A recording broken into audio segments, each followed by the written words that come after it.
You're listening to the weekly Parsha Podcast with Ari Goldwag, recorded with Hashem's never-ending assistance in Ramat Shemesh, Israel, 5785-2024.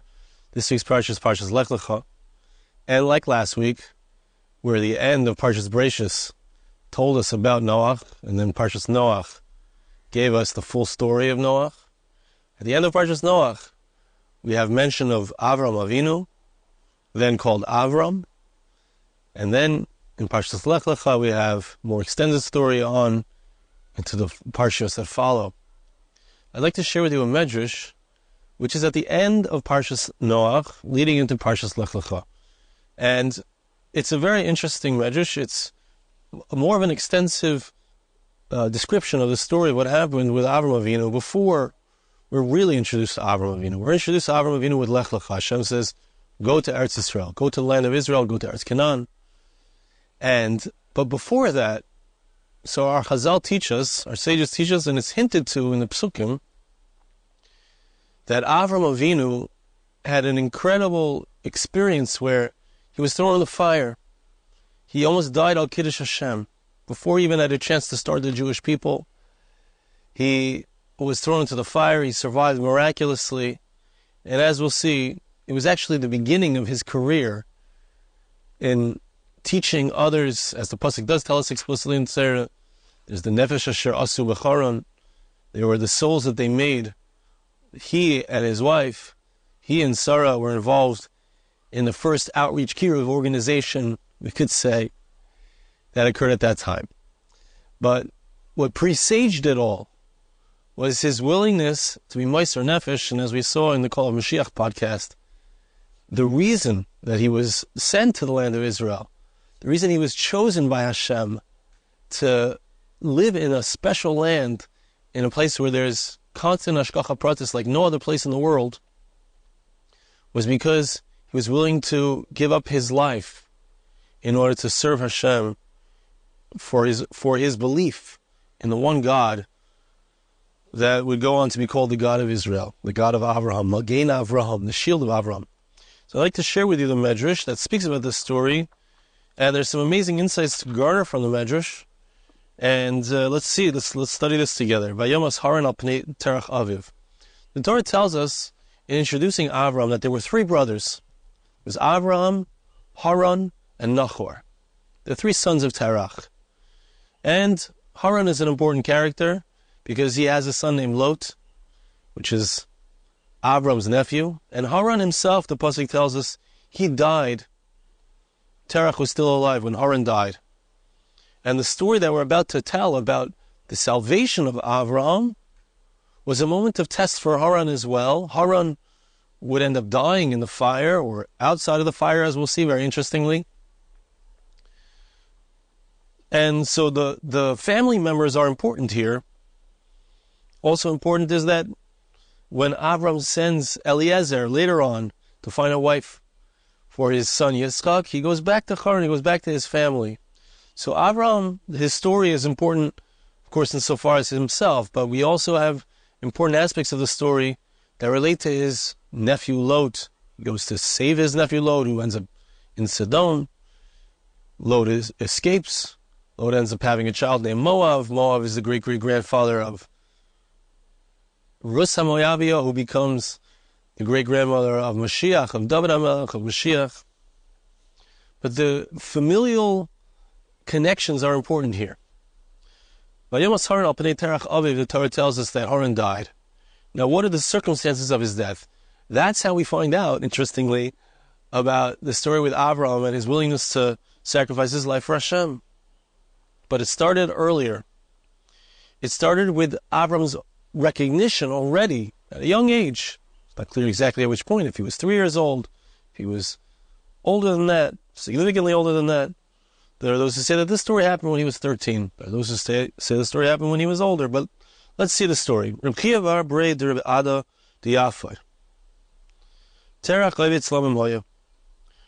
Bray, that's the grandson, Reb the grandson of Rabbi Ada of Yafa, said the following story.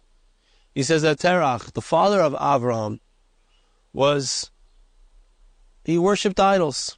Not only did he worship idols, he actually was an idol manufacturer. One time he had to leave the country, he had to go traveling, and he left Avram in charge of his idol store.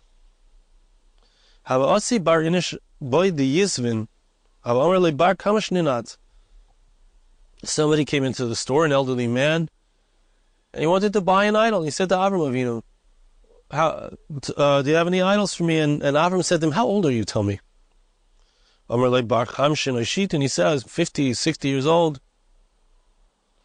Avram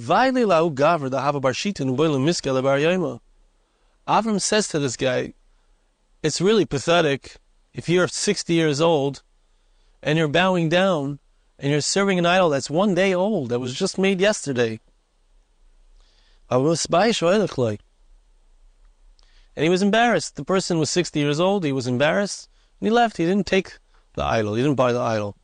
It's important to understand that we don't understand what it means to have a Yetzer Hara, an evil inclination to serve an idol. Perhaps we can relate to it a little bit. There's a whole Christian world that believes that God manifested in a human being, which is considered idolatry according to Jewish law. So we could perhaps relate to it. People need something that they can grab onto, that they can relate to. It's hard to relate to, or it's harder to relate to a God which is incorporeal, doesn't have a physical manifestation, see Hashem. So people would create these idols because there was something tangible that they could relate to. It originally started off. So Rambam explains that they were serving the stars and the sun and the moon because they saw them as, the Sarim, the officers of Hashem, through which He sends down His divine influx. They disconnected it from Hashem. Why does Hashem have to be bothered with us? He's a king. He's up there doing whatever He does up there. So they disconnected, but slowly they ended up serving idols. And Avram was saying to them that these physical manifestations that you worship, because it's something tangible that you can relate to, that's all they are, is just 1 day old. And you're 60 years old. How can you bow down to this? That's what he said. The guy was embarrassed. A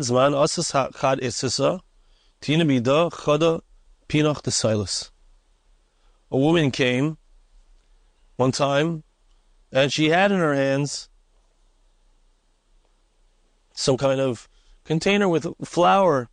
And the way that they would serve these idols, which in contrast, la'avdil, we also serve Hashem with karbanos. We were not able to bring them today. Today, the karbanos that we bring are our prayers. But we would bring animals. We would also bring flour offerings, wine libations. All of these things are part of our service of Hashem. It's a show of subservience to Hashem.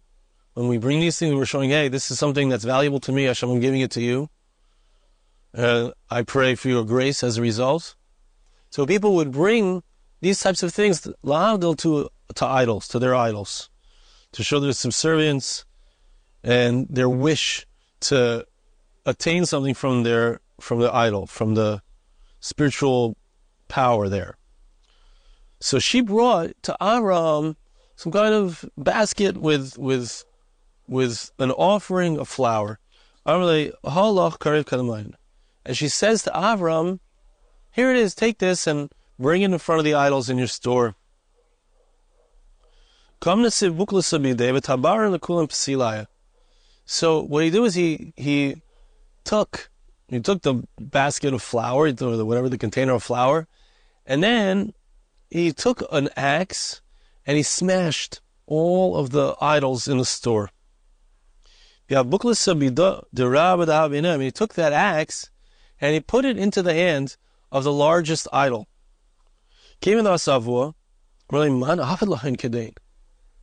So his father returned from his trip to Chutz La'aretz, so to speak. He returned from his trip abroad, and he says to Avram, what happened here? How did this destruction happen to all of these idols? So Avram says, I can't hide from you what happened. A woman came and she was carrying this package of flour. Honestly, she said to me, bring this as an offering in front of the idols. Grievous lekadmea, and I brought it in front of them. And the idols started fighting. One says, I want to eat first. The other said, no, I want to eat first. Avraham says to his father, the biggest idol saw what's going on. He grabbed an axe and he smashed all the other ones. So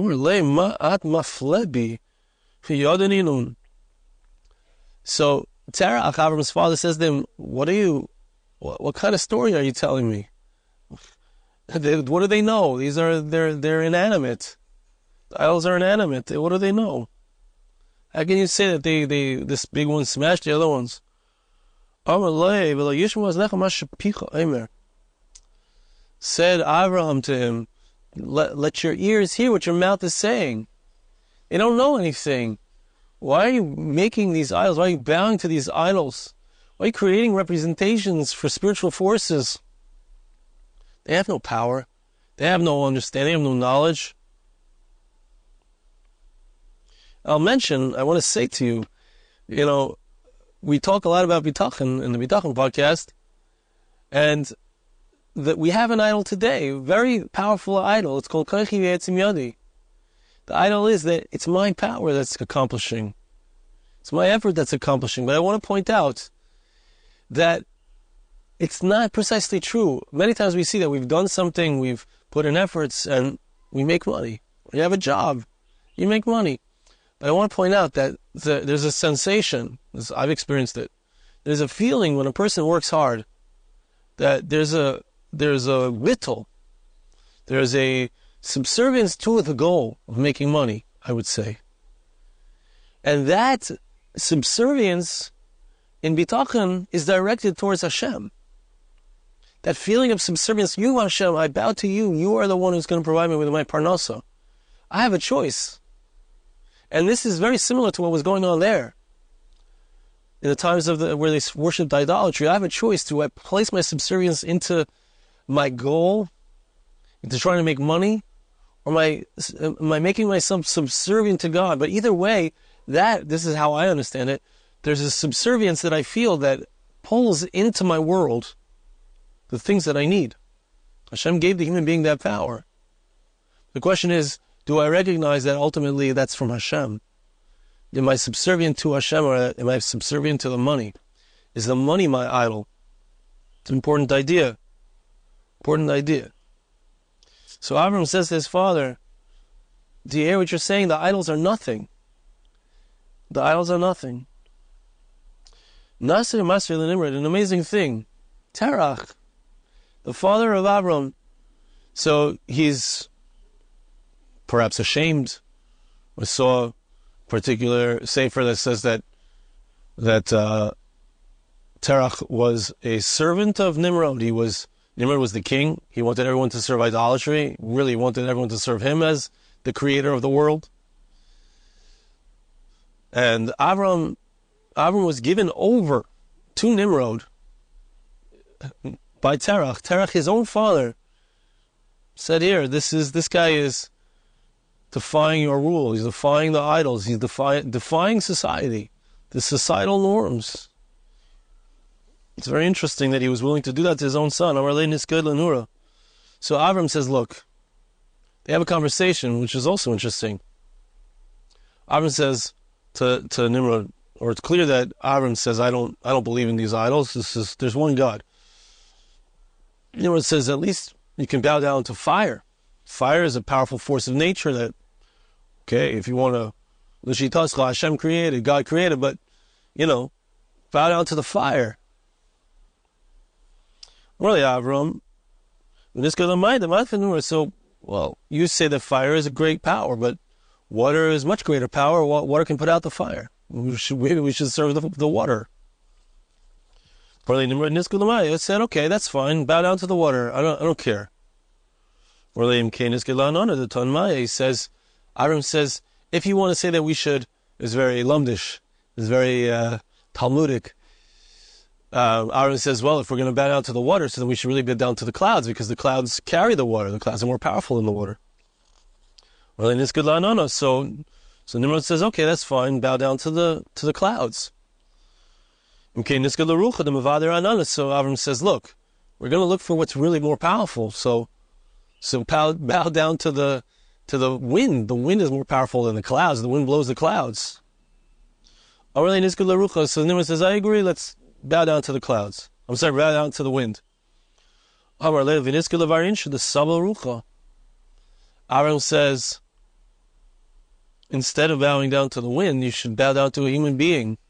Because a human being has within him all, he doesn't say all of these forces, he says inside of a human being is wind, right? We breathe. There's wind inside of the human being.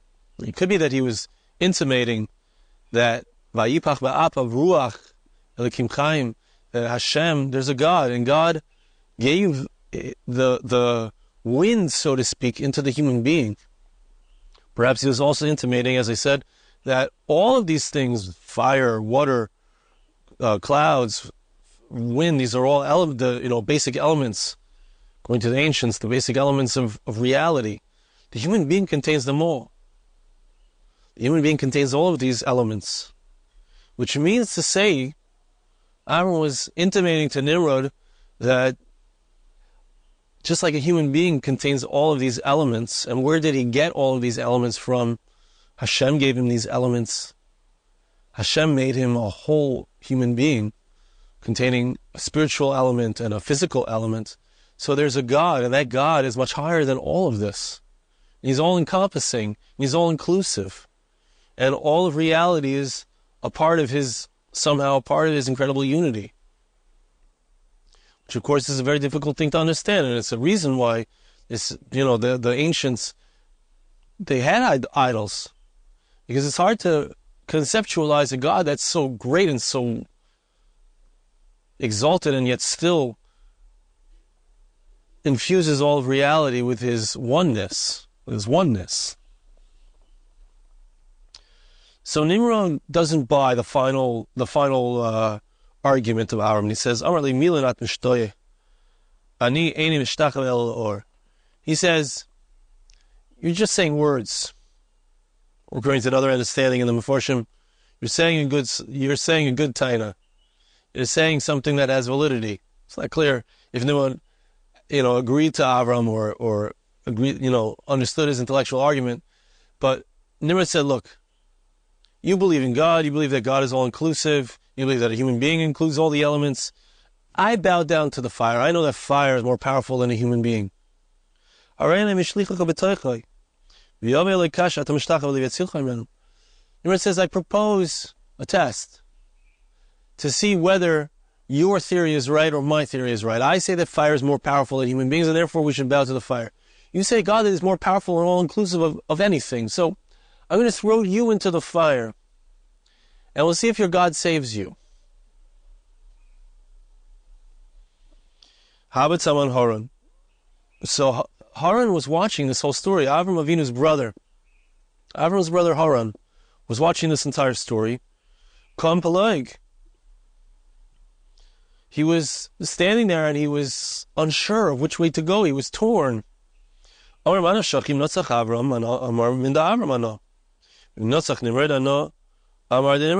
seems that Haran was also being challenged in this moment.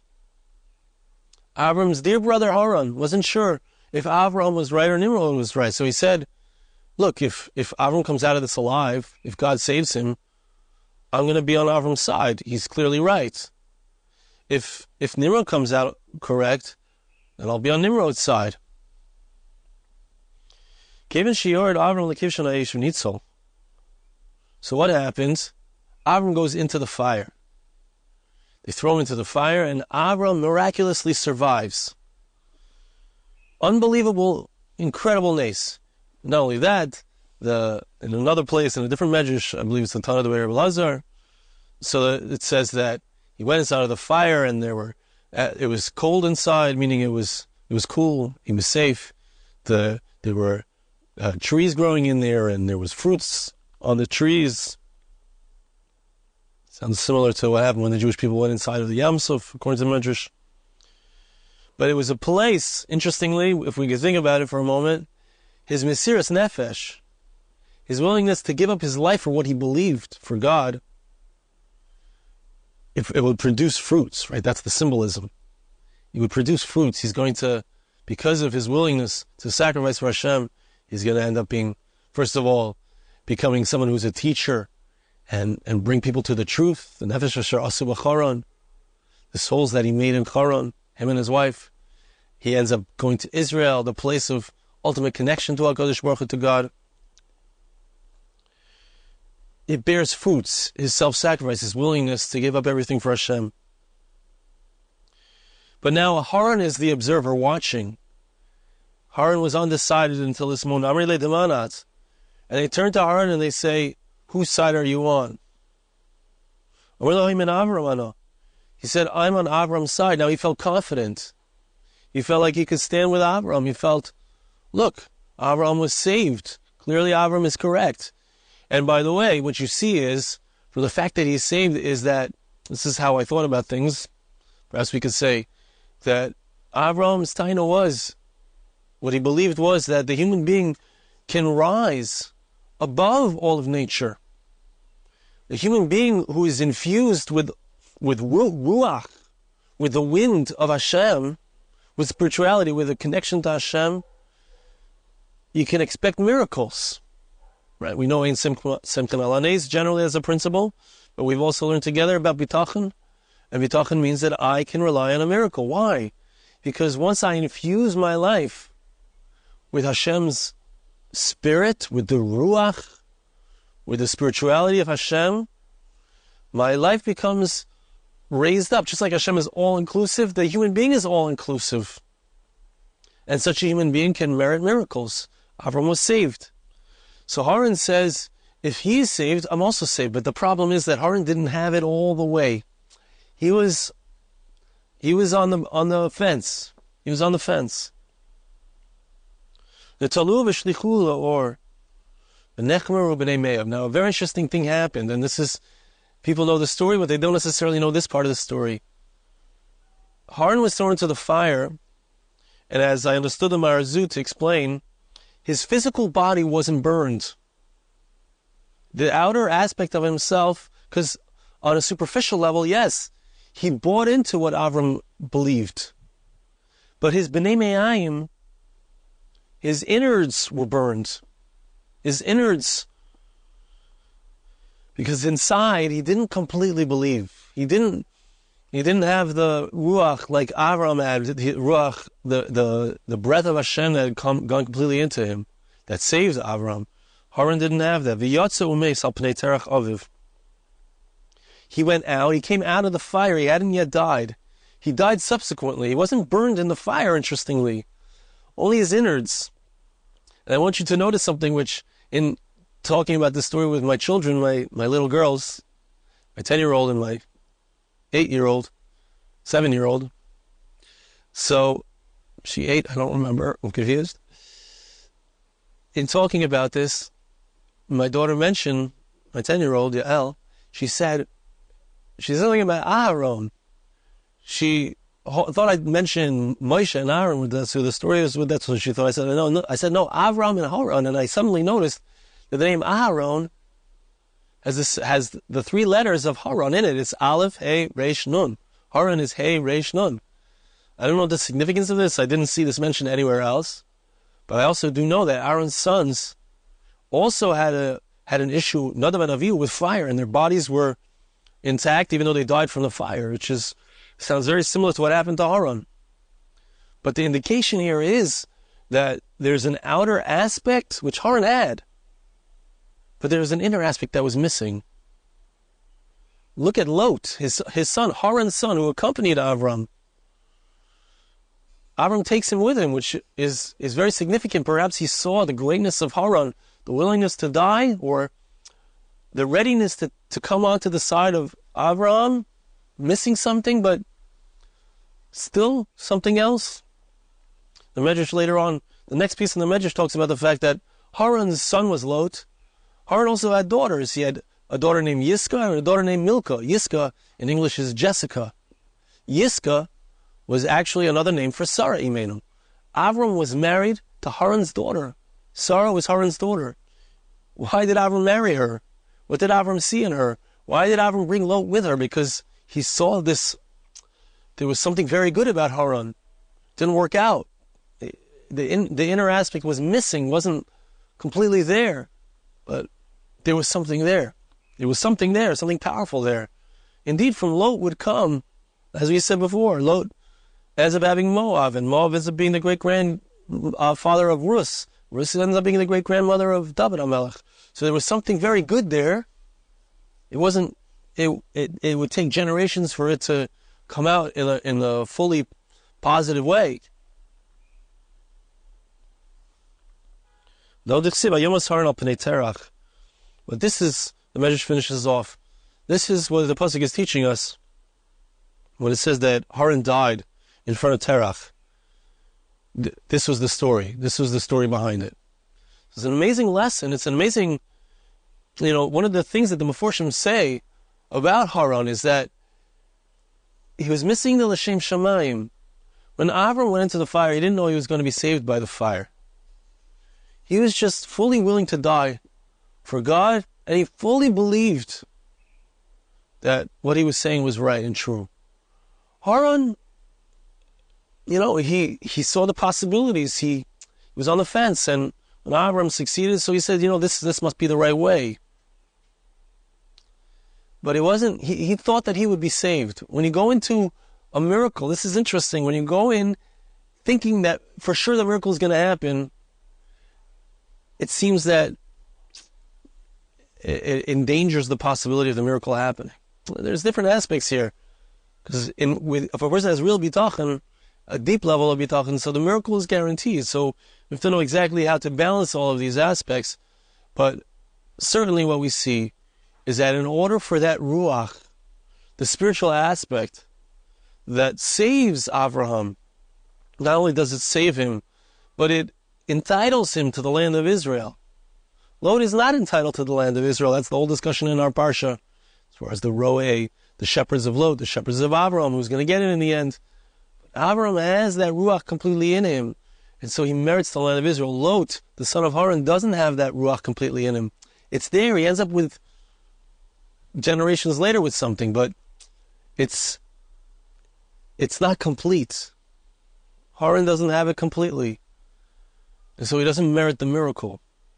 I want to bless you and ask you to bless me. Hashem should help us to be among those who merit the miracle, to be among those who understand and believe completely that it's all about true subservience to Hashem, that our parnasa, our livelihood, all the good things that we want in the world, the success, the protection, wherever we are in the world. In Europe, we know we need protection now. We know we need protection if a person is in Amsterdam. Wherever we are, in the States, in Eretz Yisrael. But who does it come from? The protection, the salvation, the help. It comes from Hashem. Ultimately, that's what we're all waiting for. That's what Mashiach is about. It's about recognizing that it's all from Hashem. So I want to bless you, and please bless me that we should be able to recognize this. We should be able to not sit on the fence and not even be somewhat convinced, but we should be able to have that strength inside of ourselves, that conviction of what's true and what's right. Thank you so much for listening. Have a wonderful Shabbos. This podcast was made possible through the gracious donations of listeners like you. For more podcasts like this, please visit www.arigoldwag.com or search on iTunes Ari Goldwag.